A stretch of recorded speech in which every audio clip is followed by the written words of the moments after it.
आइए मित्रों, हमारे YouTube चैनल स्वाध्याय में आपका हार्दिक स्वागत अभिनंदन। आज हम आपके लिए लेकर आए हैं साधकों के प्रति इस शीर्षक पर प्रेरणादायक ज्ञानवर्धक ज्ञान चर्चा।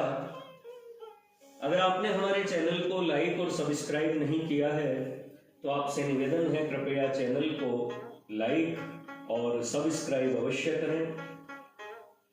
वास्तविक शुभेच्छा उत्पन्न होने के बाद तो प्रायः वह कभी मंद नहीं पड़ती, परंतु आरंभ में साधक के मार्ग में अनेक विघ्न आया करते हैं। अतः उन विघ्नों से बचने के लिए निरंतर सचेष्ट रहना चाहिए। इनमें सबसे पहला विघ्न है स्वास्थ्य का बिगड़ जाना। स्वास्थ्य का अभाव, खान पान में असंयम, संदेह, इसी क्रम में सद्गुरु का अभाव, यह भी एक कारण है। ऐसे यथार्थ साधन में प्रवृत्त रहने के लिए सद्गुरु की आवश्यकता है। सद्गुरु का अभाव ही सच्चे साधन से साधक को अपरिचित रखता है और इसी से वह श्रद्धा रहित होकर साधन छोड़ देता है। यह विषय बहुत ही विचारणीय है, क्योंकि वर्तमान काल में सच्चे त्यागी अनुभवी सद्गुरुओं की बहुत कमी हो गई है। यूं तो गुरुओं की संख्या बहुत बढ़ गई है, जिधर देखिए उधर ही गुरु और उपदेशकों की भरमार है। इसी से सच्चे उपदेशकों का भी आज कोई मूल्य नहीं रहा, परंतु इन गुरुओं के समुदाय में अधिकांश दंभी, दुराचारी, परधन और पर स्त्री कामी, नाम चाहने वाले, पूजा कराने वाले, बिना ही साधन के अपने को अनन्य भक्त, परम ज्ञानीच, यहाँ तक कि ईश्वर तक बतलाने वाले कपटी पाए जाते हैं। ऐसी अवस्था में सद्गुरु का चुनाव करना बड़ा कठिन है। तथापि मामूली कसौटी यही समझनी चाहिए कि जो पुरुष किसी भी हेतु से धन नहीं चाहता और किसी भी कारण से स्त्री या स्त्री संगियों का संग करना नहीं चाहता, जिसका व्यवहार सरल और सीधा है और जिसके उपदेशों के अनुसार कार्य करने से वास्तविक लाभ होता नजर आता है, ऐसे निस्वार्थी पुरुष के बतलाए हुए मार्ग से चलने में कोई बाधा नहीं है।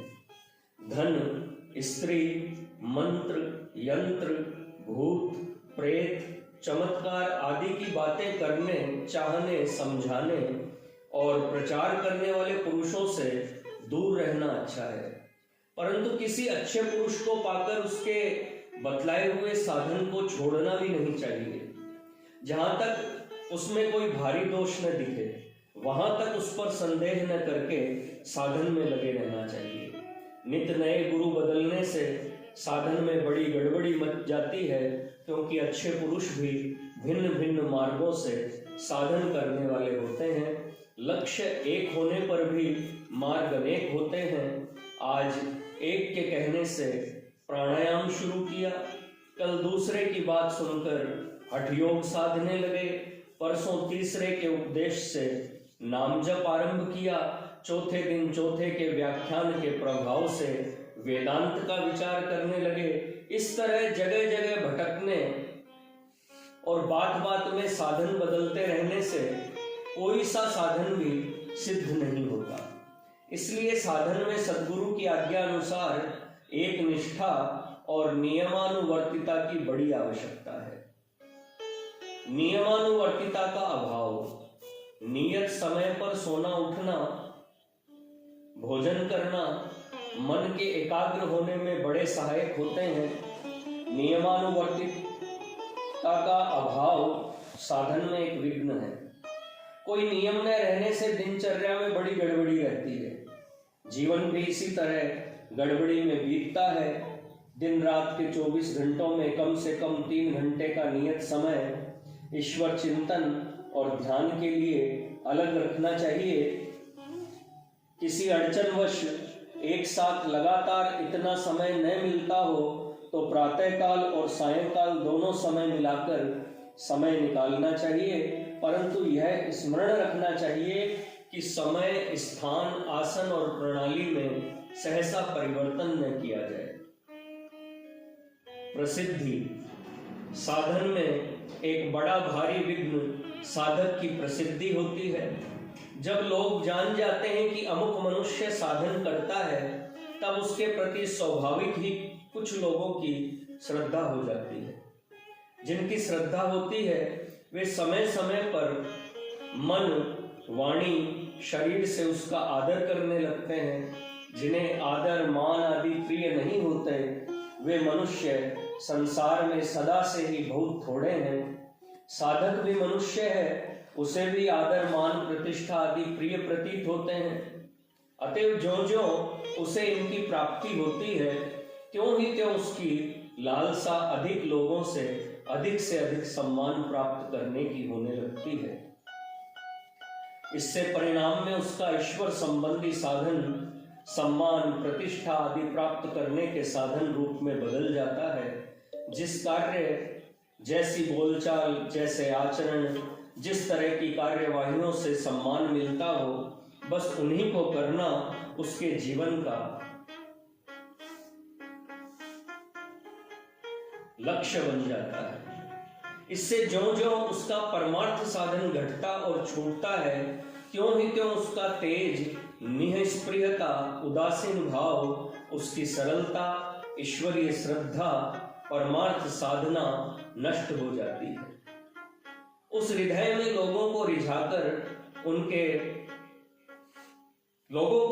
उन्हें प्रसन्न करने के उद्देश्य से चापलूसी, कामना, पक्षपात, कपट, अश्रद्धा, परमार्थ विमुख कार्यों में प्रवृत्ति आदि गिराने वाले भाव समूह उत्पन्न हो जाते हैं, जिनसे वह और भी हतप्रभ होकर अपने प्रशंसकों से दब जाता है। वे प्रशंसक भी अब पहले जैसे सच्चे, सरल श्रद्धालु नहीं रहते।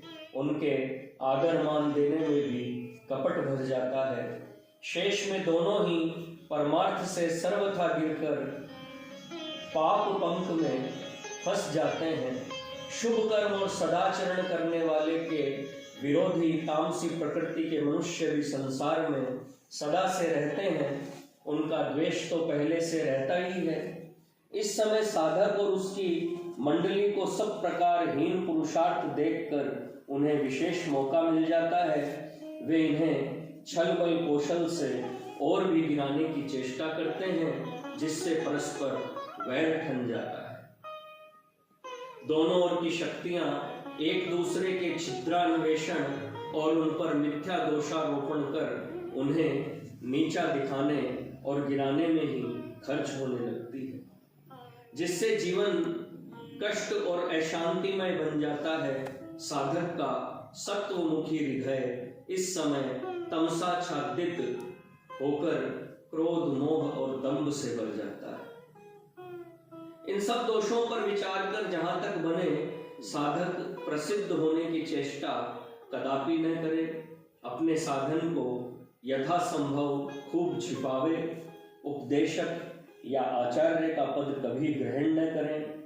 जगत के लोग उसमें अपने से कोई विशेषता न समझें, इसी में उसका भला है। मतलब यह है कि भजन साधन को यथासंभव साधक प्रकट न करें या दिखावे नहीं। वह लोगों से अपने को श्रेष्ठ भी न समझें, क्योंकि इससे भी अपने में अभिमान और दूसरों के प्रति घृणा उत्पन्न होने का स्थान रहता है।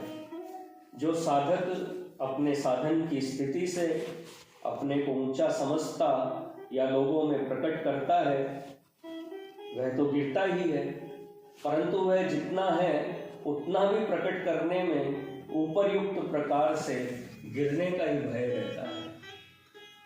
मित्रों, यह थी साधकों के प्रति इस शीर्षक पर प्रेरणादायक ज्ञानवर्धक ज्ञान चर्चा। अगर आपको हमारा चैनल पसंद आए तो इसे लाइक और सब्सक्राइब अवश्य करें। धन्यवाद।